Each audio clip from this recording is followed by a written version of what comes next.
Au chapitre des armes, le sport se mélange à l'histoire avec un grand H. Équipés de protection sur tout le corps, les pratiquants se servent de textes italiens médiévaux pour reproduire des duels à l'épée. L'idée d'en faire, à partir de ces traités, de les rendre à nouveau vivants, on pourrait dire, en faisant une pratique moderne qui soit sécurisée, inclusive et qui permette de faire vivre donc un patrimoine culturel à travers une activité sportive un peu athlétique. Au début des années 2000, les arts martiaux historiques européens se sont développés avec la numérisation des textes et illustrations d'archives.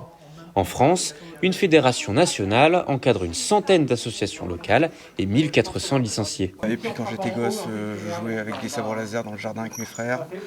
Et puis un jour j'ai découvert qu'on pouvait faire ce que j'avais envie de faire en sport depuis le début et donc j'ai accouru.